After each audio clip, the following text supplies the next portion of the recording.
So this is the reason why with development, you will find instances of conflicts. Now let's try to look at some of the theories. Some thinkers have talked about the linkage between development and conflicts. We'll look at some of these theories and we'll look at some of the case studies. Now, Karl Marx is one of the thinkers who has, again, given, he has studied multiple dimensions, and he also talks about development and conflict. He specifically refers to the colonies, British colonies, right? What was happening in the British colonies. Karl Marx says that primitive accumulation was happening in British colonies. Britishers, they used to acquire colonies, right? So they had colonies all over the world. India was one of those colonies, Southeast Asia, many colonies were there. So Britishers, what they used to do is, they will try to take up different kinds of commonly owned lands, right? So there will be some communities which are staying in that land. So they will find out different ways by which these lands are taken up by them. Now, if they're taking up these lands, what will happen to those people who were originally staying in these lands? These people now will become landless laborers, and eventually they will become wage laborers, and they are now going to work in industries, right? They will work as laborers in industries. So previously, they were landless laborers, but previously they were dependent on livelihood on some property, but over a period of time, they're losing out that land, they're becoming landless laborers, and eventually they are the ones who become the supply for different kind of industries. So they work as wage, they work as wage laborers, they become the industrial proletariat. And on the other hand, what is happening? There is concentration of wealth. The capitalists, right? So they are the ones who are having the wealth is getting concentrated among them. So again, the class polarization is happening through these kind of mechanisms. Another perspective is given by David Harvey. David Harvey is saying that accumulation is happening by disposition. Right? So land is being accumulated by dispossessing some people from their own land. Right? So people who have been traditionally staying in certain lands, they are being dispossessed. They are being removed from their land, and someone else is accumulating this land. But interesting thing that Harvey points out is there are different ways by which this disposition takes place. At different points of time, different kinds of developmental projects, different types of developmental projects are proposed, and all these things are leading to disposition of land. So dams, roads, SEZs, mining, slums, all these things. And many times what will happen, they're just, these names are given and it is just land grabs. And people from whom the land is being taken, they're not adequately compensated. Right? Keep in mind that you should not shy away from development. Development should not stop. But the problem here is development is happening at the cost of someone. Ideally, from whom the land is being taken, those who are being dispossessed, they should be adequately compensated. Right? But that usually doesn't happen. So that is what is being pointed out. Levin talks about disposition of land because of special economic zones. In certain places, right, we have set up special economic zones. These are places, these are regions where the tax laws, the other laws will be slightly different. You would have heard that in case of India, you have X number of regulations. So if the number of regulations are so much, so what will happen? Businesses will not be willing to set up their basic economy. So what has happened is the government has demarcated, state governments come up with certain areas. They say that, okay, these are areas which will be called as special economic zones. Whatever other regular norms, regulations will not be applicable here.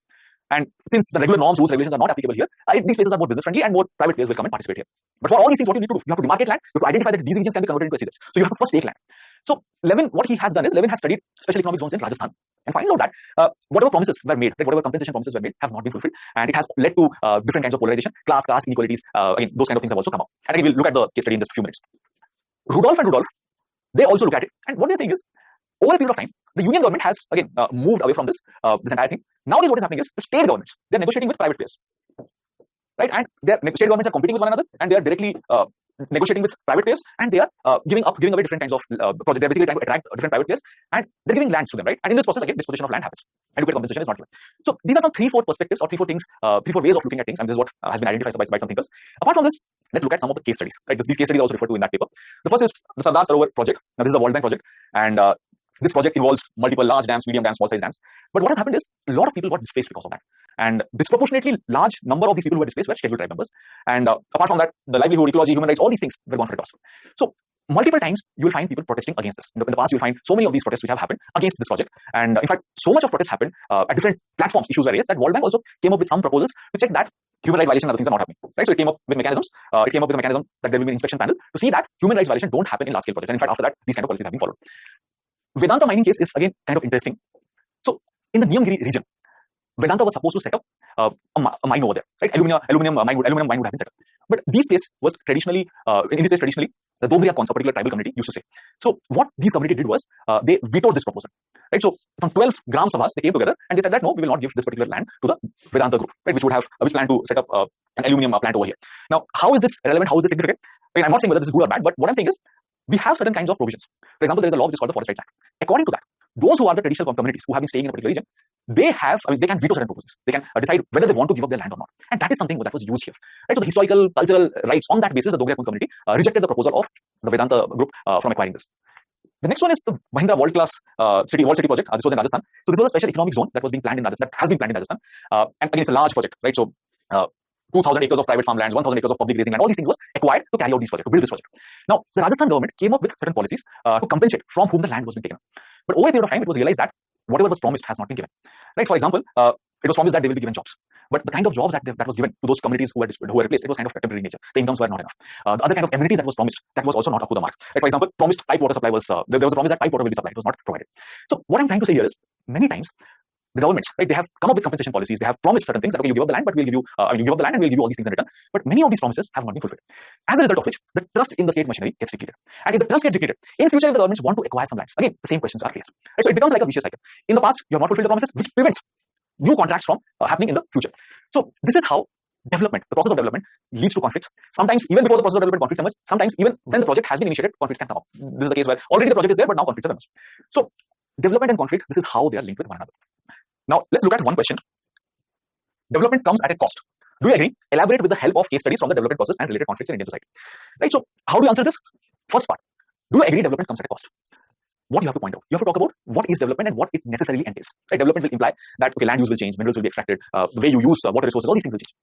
So you have to talk about that. And if all these things are happening, there will be some community which is going to get impacted. So this is the cost of development. Right? And many times what happens? Free will and forced disposement and all these things happen. Second part, elaborate with the help of case studies. Here you can talk about different kinds of case studies from India. And keep in mind, whenever you are referring to these case studies, always try to quote the thinkers who researchers who have researched it, right? You shouldn't say that, okay, I'm saying this is how it has happened. In that case, the credibility goes down. Unless you are a researcher yourself. You have done your research and you are someone who is heavily published in international journals, that's a different thing. Right? Or else people will start saying that, okay, this is something, this guy feels, this is a sentiment, this is not something which is based on extensive data points. Right? So refer to all these perspectives, Rudolph and Rudolph or Levin. Right? So talk about them and say what they have mentioned. Don't say that, okay, I think like this, right? Because that will reduce the credibility. Now let's move to the next part. Decentralization, development, and elite capture. So, what is this all about?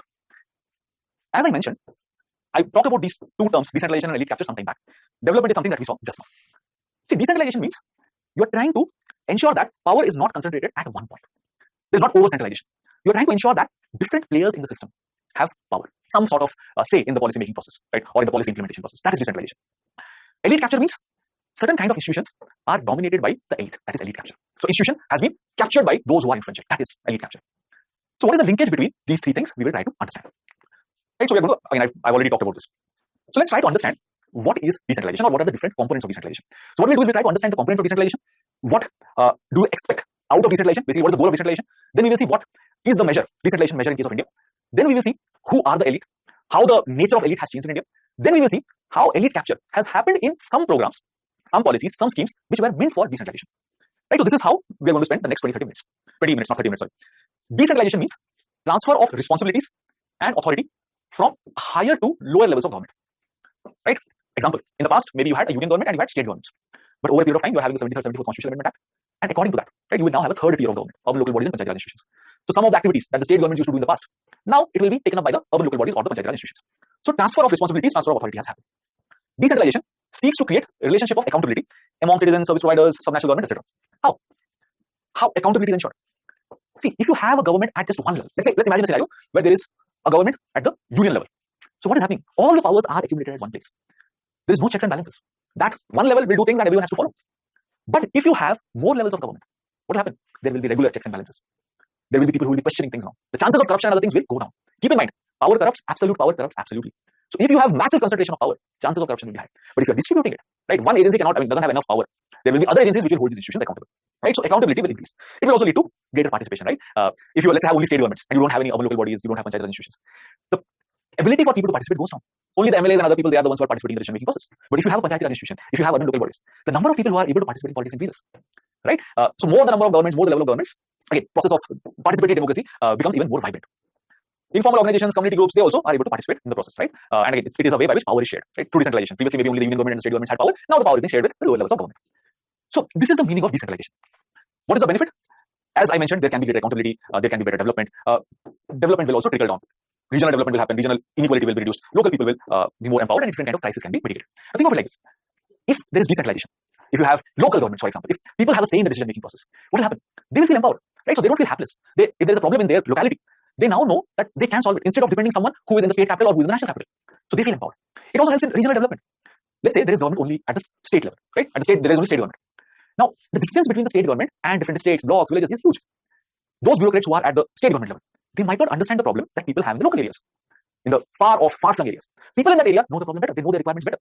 So decentralization can ensure that people are able to solve their problems. It gives power to people and also different kind of, they know what should be done and what needs to be done. Right? So regional development happens, regional inequality goes down, and empowerment of people can take place.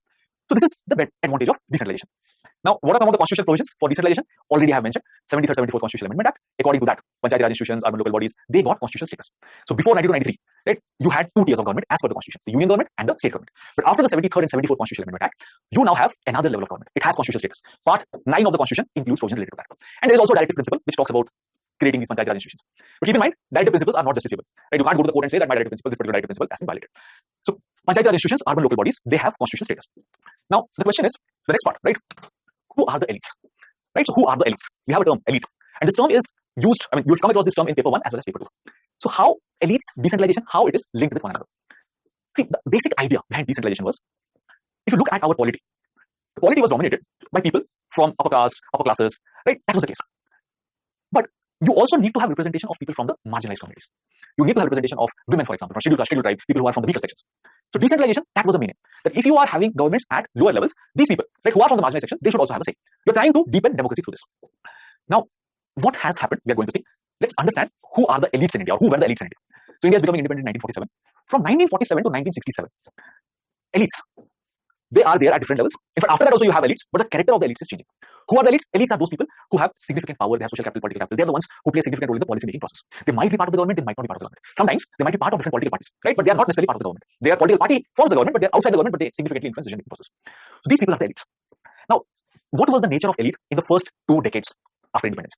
Right, so usually elites, they dominated the political system, and most of these elites at that point of time, they were from the professional classes, lawyers, teachers, these kind of professions. They were from upper classes. Many of them were educated abroad. They were from the upper caste, and these elites continue to dominate politics at this point of time. In fact, death of Nehru at 1964, right? It signified the reduction in the significance of that particular kind of elite. Professor Yogendra Singh, he studied this particular elite that existed in 1947 to 1967. He studied what was their representation in the parliament. He's saying that the provisional parliament from 1947, 83% of the people, 83% of the members of the provisional parliament belong to this elite. And this number was around 74%, 73% in the subsequent parliamentary elections, 1950 to 1947. Then what are some of the features? They had similar education background. All of them had experience of the freedom struggle. Many of them, in fact, all of them were committed to liberal democratic principles. There was some form of a value consensus among them. Like they had similarity in terms of values. They agreed to some certain kind of values. And many of them had charismatic image. So again, when they will speak, others will follow, others will listen. They had that kind of charisma. Some of them had the reputation for courage, vision, and action. They're men of action, or women of action. And yeah, I mean, they were modern in their outlook. And usually the focus was on gradual transformation of societies. This is what they were aiming for. So this is how the elites look like. Those were from 1947 to 1967. 1967 onwards, the nature of elites in Indian society is gradually changing. 1967 onwards, you will find elections, national elections as well as the state elections. The candidates who are getting elected, they are slightly different. Till this point of time, it was the Congress everywhere. At the union level, at the state levels, it was the Congress government. Late 1960s onwards, you find different kinds of regional political parties gaining momentum. They are the ones who are now coming to power. So the nature of elite is now changing, which is reflected in the political parties which are coming to power now. So a new elite starts emerging, 1967 onwards. Many of them are from castes, not from the upper caste, but they're somewhere in the middle. They're the middle class, but they're gradually moving up the social hierarchy. They're the ascendant caste. Many of the policies that was initiated after independence, it is benefiting certain communities, certain people. Now they have greater economic power. They have the power to now contest elections. Elections require money. Many of them are now lacking westernized education. The elites in the past, 1947 to 1967, many of them had westernized education. Many of them, in fact, study abroad. Many of them did their law and other courses of graduation outside India and they came back to India. But the new elite is not that. The new elite from 1967 onwards is not that. Many of them are actually belonging to farming castes, dominant castes. And many of them are parochial. They're from the rural areas. They might not be committed to liberal values. It's not that strong. They're populist in their orientation. They want to get votes. They want to get elected. So again, they might not be committed to certain kinds of values. Before this, yes, there was a massive commitment to certain values. Again, the kind of experience these people had, right? They were all fighting for independence and India became independent and now they are prominent leaders, 1947 to 1967 onwards. Right? So they had larger visions. But 1967 onwards, maybe that is not the case. Right? They're fighting for their own community maybe. They are caste leaders maybe. They are really regional leaders maybe. Many times, different kinds of democratic conventions were also violated. The focus was on goals rather than the means. And violence, electoral malpractices, all these things started emerging because the focus is on goals, finally getting elected, rather than how you get elected. So the nature of elite has also changed in the Indian context. 47 to 67, a particular kind of elite. 67 onwards, a new kind of elite. Now, once again. Again, I've already talked about things that were there in the previous 2 slides, who are the elites and all, I've already explained. So now, how are the power dynamics changing in the panchayats? Right, we want to understand elite capture, right? How is that changing at the local levels? As I mentioned, initially, our politics was dominated by people from certain communities. But you are now creating institutions. You are now going for decentralization so that the marginalized communities will have a greater say. It was envisaged that through institutions of panchayats, members from backward sections will be able to participate. That is what was the aim. Right? People from scheduled caste communities, scheduled tribe communities, backward classes, women, they will have a greater say in the political process, which was not the case before. But has this happened? Now, there were multiple problems. Right? We tried to have different ways, different schemes, policies through which this could be taken care of, but that has not happened. As per the 73rd, 74th Constitutional Amendment Act, panchayats, urban local bodies, they have constitutional status. But how do you ensure that these bodies have representation from the marginalized sections? So for that, there were provisions for reservation of women, reservation of scheduled caste, scheduled tribe. So reservation for particular political candidates from a particular community, that was there. But that does not necessarily mean that these things were effective. In many places, right, you'll have a women candidate, for example. A woman will be part of the panchayat. But does she have agency? Is she taking independent decision? That might not be the case. She is basically acting as a proxy for her husband, right? So even if you're having a female leader over there on paper, but all the decisions are taken by the male members. So these kind of things was witnessed. Next thing was, again, I already talked about women might not have been involved. Apart from that, these bodies that were created, they were given authority. But to carry out that authority, they also require money, right? So at many places, financial devolution was also not happening. So state governments were supposed to give more authority to these local bodies as well as finances, but that also didn't happen as expected. So these bodies were not as powerful as it was expected to be. Also, in some places, devolution of money was increased, but again, it was pocketed by certain sections. In many places, it was found that those who were the large farmers, middle farmers, they started contesting elections instead of the marginalized sections because they will have more resources to contest these elections. And what they try to do is they will contest elections, they will invest in elections because it requires money. And once they are elected, they will now corner different kind of money that is coming to these panchayats. For implementing different kind of schemes, money comes from the state government, they will try to pocket it. So what is happening is, though some amount of money is being devolved to the panchayats, to the local bodies, it was pocketed by those who were already significant in the society. So indirectly, what we're trying to say here is, the main objective behind having panchayats was to ensure that people from the backward sections, they participate here. But instead what is happening, those who are the substantial farmers, the middle class farmers, those who are large farmers maybe, they are the ones who are able to access those institutions, and once they're able to access the institutions, they are again working for their own interest rather than the interest of the community. So this is what is being witnessed. This is an example of elite capture. Apart from that, there have been different kind of schemes and policies. Community development program, cooperative movement, Mahatma Gandhi National Rural Employment Guarantee Scheme. Here also, we find instances of elite capture. Now, how is this happening and what are these programs? We just look at it like we'll give 2-3 minutes to this. Community development program was initiated in 1952. The idea was harnessing the power of the community to ensure development. So basically, different regions in India were again divided into smaller regions, and for each region, different kind of goals were set up. And the idea was harnessing the power of the community so that these goals can be met. In some place, maybe we'll develop the infrastructure. In some place, we'll develop the agricultural productivity. The idea was different members of the community will come together and work together. So this was initiated in 1952. It was one of the largest programs back then. And again, it has multiple components, it had multiple phases. But was it successful? Again, partial success, you can say. It faced multiple challenges. What were the issues? Again, in these programs also, the assumption was different communities, they will come together and they will work together towards one goal. But that was not the case. Some of the communities, right, traditionally dominant communities, etc., they dominated here. There was lack of trust between different class groups. And again, the bureaucracy, elitist nature of the bureaucracy. So unequal distribution of benefits happened, and it led to, in fact, people also did not really give importance to these programs. So people also did not participate in these programs. So this is what happened in the community development program. Another kind of policy or another kind of program that was initiated was the cooperative development. So under this, what was happening was the government is trying to promote cooperatives. That means it is trying to promote people coming together and they set up their own enterprises. These enterprises will take up different kind of economic activities. For example, one of the most prominent examples is that of Amul. How dairy farmers are coming together and they're forming their cooperatives. And as a result, what is happening? They are the ones who are now selling their products throughout the country. Right? And they are in this process becoming affluent. Right? You're setting up enterprises, but again, focus is not on profit, the focus is more on helping each other out. So government is also trying to promote cooperatives. Amul is one of those cases where it was extremely successful, but there were so many other cooperatives as well. Right? Government tried to promote cooperatives in sugarcane sector, in seed sector, in handloom sector, so many other areas. But not everywhere you will find equal amount of success. In many places, what has happened? The dominant caste, some of the affluent sections, they are the ones who have cornered the benefits. Right? So usually, elite people from upper caste who having strong political clout, they are the ones who are now the leaders in these cooperatives. In fact, many politicians will be part of these cooperatives. So these cooperatives have also been captured by the elite. Similarly, the Mahatma Gandhi National Rural Employment Guarantee Scheme. So the EPW article actually talks about a book. It's a book review about elite capture. They find out that in schemes like Narega, right, which is meant for providing employment to rural people, here also elite capture happens. Different ways, right? Different ways, you will find corruption happening, embezzlement of funds happening. In many instances, what will happen is, let's say there are 10 workers, they will say that there are 15 workers. And so basically, on papers, more workers are there, but in reality, there are less number of workers. And money is being collected in the name of these ghost workers. These kind of corrupt practices have been taken up. And again, in this case, again, all these benefits are being pocketed by some of these elites. The author points out that in these cases, you need not necessarily have upper caste elites. In some cases, non-upper caste elites have also emerged who are pocketing the benefits. These non-upper caste elites, because of their political bureaucratic connections, are able to utilize this and they are pocketing the benefits. So the point here is, the idea of decentralization was, people should have, the marginalized section should have greater role in political processes. They should be the one who should be taking the calls. They should be the one who will be participating in the political process, who will be taking decisions. But it is seen that elites are the ones who are now playing a larger role in some of these places, like some of the institutions and some of the schemes. Institutions, the Panchayati Raj institution, how this has happened, and in some of the schemes for decentralization, community development program, or the Mahatma Gandhi National Rural Employment Guarantee Scheme, or cooperatives, how elites have taken up the role. So why are we discussing all these things? Sometimes you can get these kind of questions, right? The question can be in this form, that this is how the framers of the constitution envisage the role of panchayats or the role of governments. But has this happened?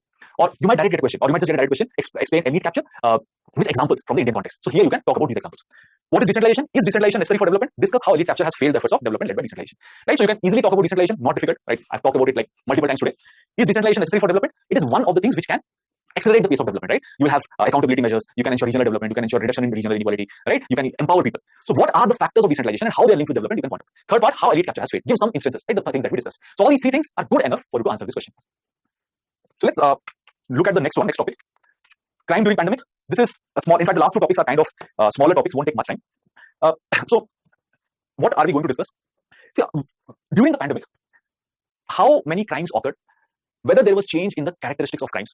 That means what kind of crimes became more prominent, what kind of crimes their prevalence decreased, right? So this is something that we're going to talk about, and we'll also talk about some theories which will help us understand crimes.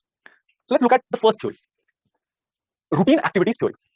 Now what it is saying is, it gives you an idea when crimes occur, what are the conditions which are conducive for prevalence of crime or for someone to commit crime. So there are three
which are conducive for prevalence of crime or for someone to commit crime.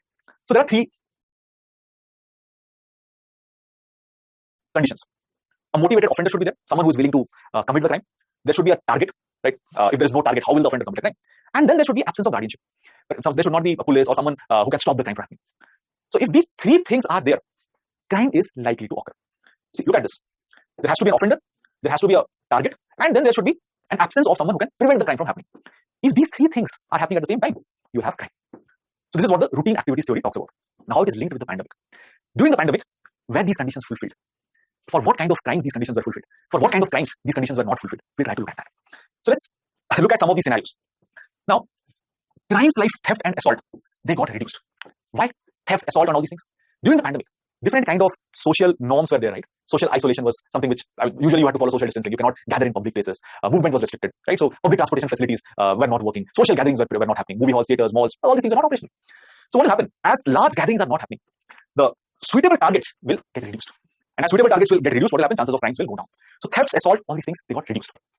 Right? So the number of interactions between offenders and vulnerable targets is getting reduced because these gatherings are not happening. Certain kind of crimes increased. Right? For example, burglary, vehicle theft. Now, why this is increasing? Just think of it. During the pandemic, because of, again, the kind of activities that had to be carried out, right? Different kind of essential services had to be provided. Frontline workers were always active. Police, right? In many instances, they were the frontline workers, right? They were the ones who were enforcing all these norms that, okay, you should wear masks, you should not step out. So if they are doing all these things, we also have a limited number of these law enforcement officials, right? So other things they might not be able to take up. So as a result of which, their guardianship is getting reduced, right? So as a result of which, non-residential burglary, motor vehicle thefts, they're all increasing.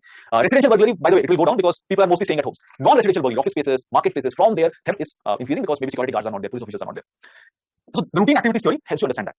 Another way to understand is the general strain theory. The general strain theory says that if individuals experience certain kind of strain, they might engage in criminal activities. So if individuals they experience certain kind of strain, chances of their engaging in criminal activities increases. This is what the general strain theory says.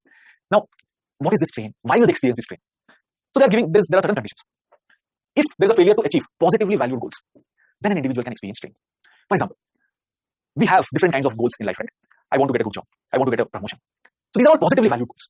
We all value all these things.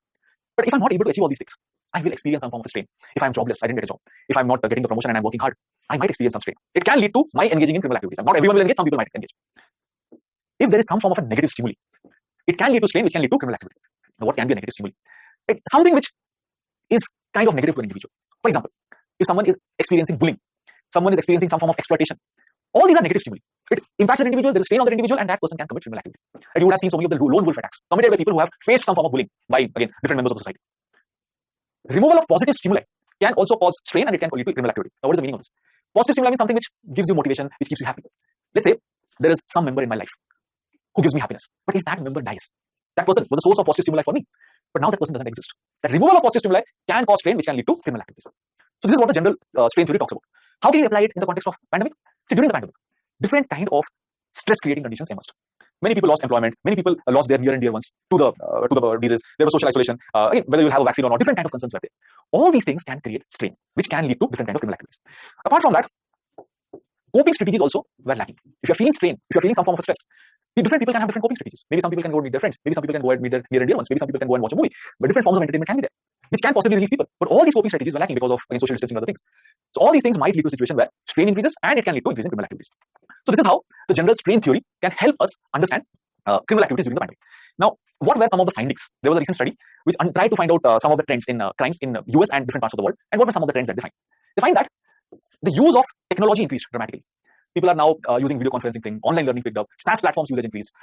So OTT platforms, their usage increased, right? So all the e-commerce, right, it got a boost. So public use of technology increased. It also led to increasing opportunities for cybercrimes, right? So cybercrimes increased. Fewer people were in public spaces. There was reduction in social contact. So as a result of which, physical fights, motor vehicle accidents, all these things went down. Right? Things which usually happen in public spaces, people might end up fighting with one another, physical assaults and all these things reduced. Many people started working from home.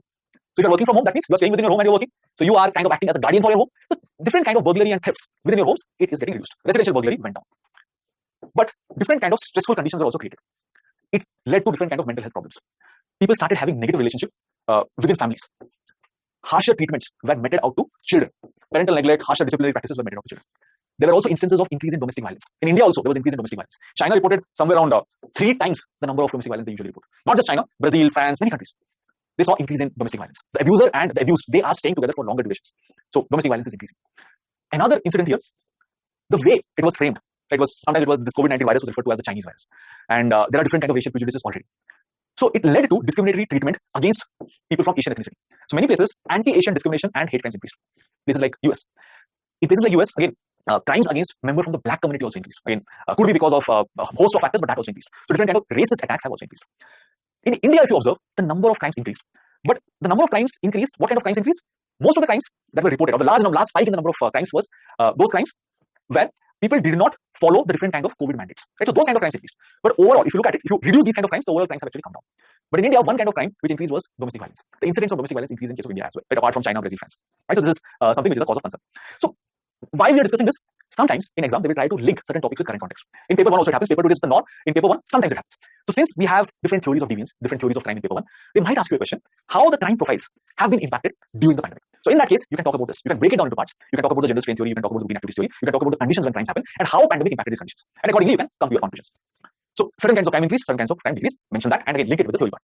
So this is about crimes during pandemic, and in case of India, keep in mind violation of different kinds of norms, rules that were set up to prevent the spread of the virus. Right? For example, social distancing measures were there, wearing masks. All these things were different kind of rules, norms that were set up. Right? People were violating that. These are also counted as crimes. It led to a spike in crimes. If you remove that, the overall number of crimes have actually gone down. And domestic violence is something which is a major cause of concern. There was a spike in the number of domestic violence cases. According to Merton, deviance in society results in strain due to strain produced in social system. In this context, how COVID-19 pandemic has impacted crime rates in the society. Right? So what you have to do here is talk about strain, talk about general strain theory, talk about what are the factors causing strain, talk about how COVID-19 is causing these strains, and then connect it with different kind of crimes that were committed or how the crime profile has changed. It's not a difficult question to answer if you know the theory. Now let's move to the last part. We'll take hardly 10 minutes and we'll wrap it up. The structure and agency debate. Now what is this debate all about? 2 words: structure, agency. Now what is structure? In society, there are different kinds of social institutions. There are different kinds of patterns between these social institutions. There are certain stable arrangements. There are certain kinds of relationships. This is called social structure. For example, family is one of those institutions which is part of the social structure. Education, again, is one of those institutions which is part of the social structure.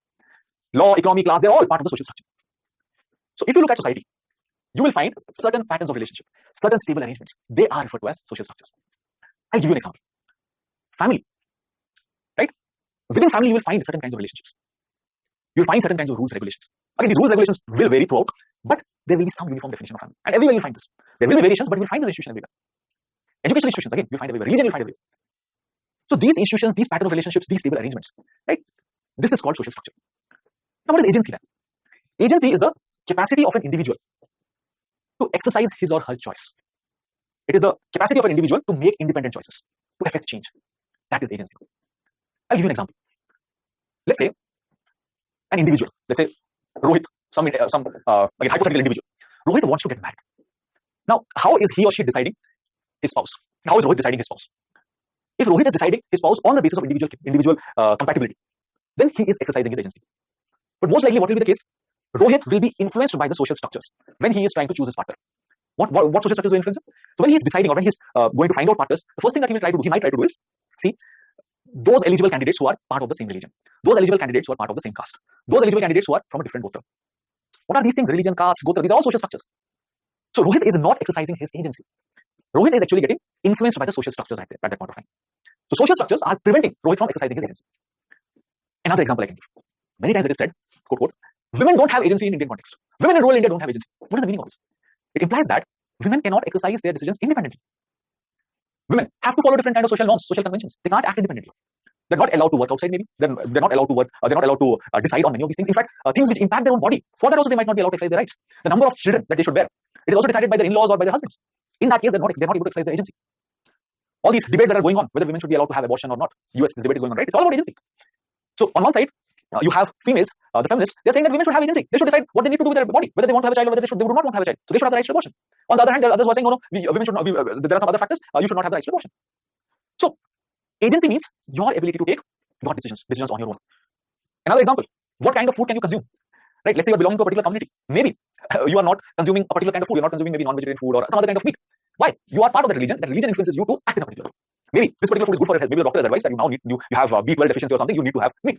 So it is something which might be good for your health as per the doctor's prescription. I'm not prescribing that. But the social structures are influencing that individual. Right? So this is the meaning of social structures. This is the meaning of agency. Now, what is this debate all about? The debate is whether social structures have a larger influence on an individual or the individual has agency to decide on his own behalf. Right? This is something which sociologists have been studying for a long period of time. So this is the structure and agency debate. Whether society which is external to the individual has a larger influence or whether the individual themselves decide on their own behalf. This debate is called the structure agency debate. Now, there is what is also called a dialectic relationship between structure and agency. What is the dialectic relationship? What is the dialectic relationship between agency and structure? Dialectic relationship means the dialectic relationship between two entities implies one entity shapes the other and this entity also shapes it. So both are getting impacted by one another. That is called dialectic relationship.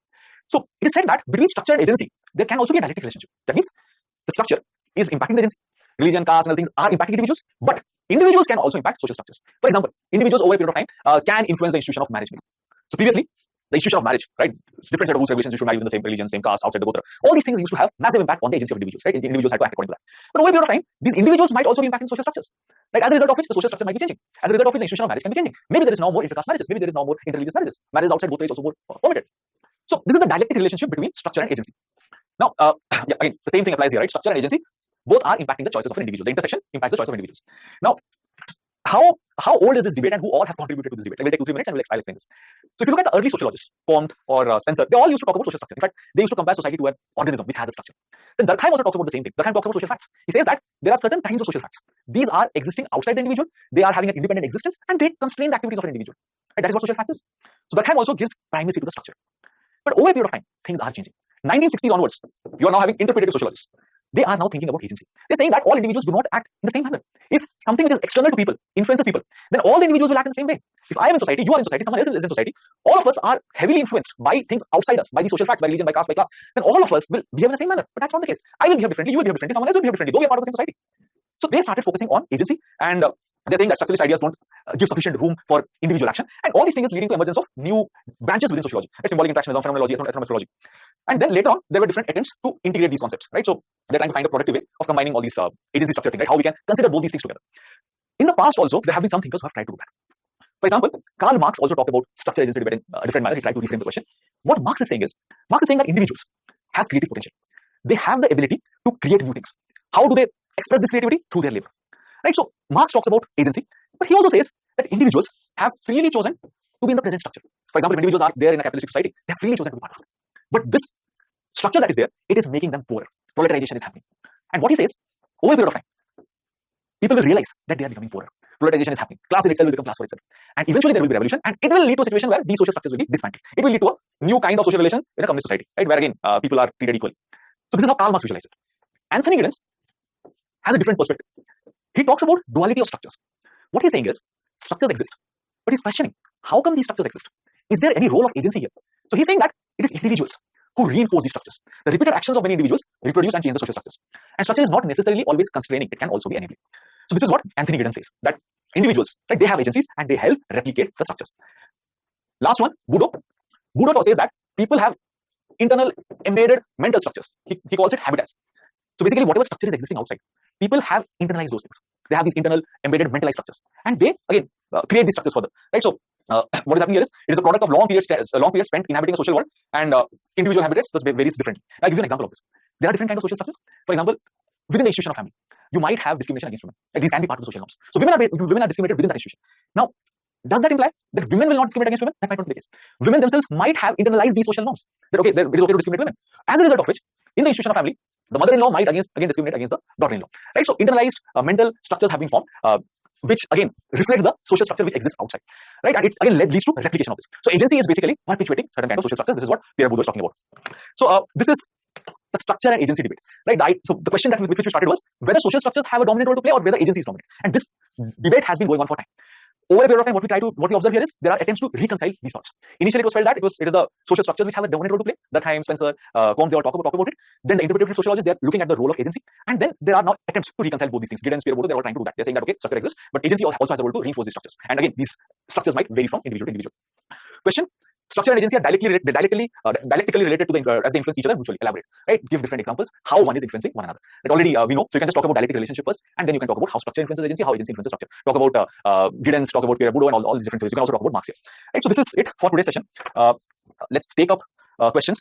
Habitus Share is asking. See, this is the internalized mental model that people have. Right? For the example that I gave you, women discriminating against women. Right? Existing social structure is discriminating against women, and women who are part of the same society, they would have created some mental models, which leads to perpetuation of discrimination. That internalized patriarchy. Right? That is habitus. So yeah, have a good evening. Whatever is left of today's evening. So happy weekend. I hope you have a good time tomorrow. And yeah, all the best.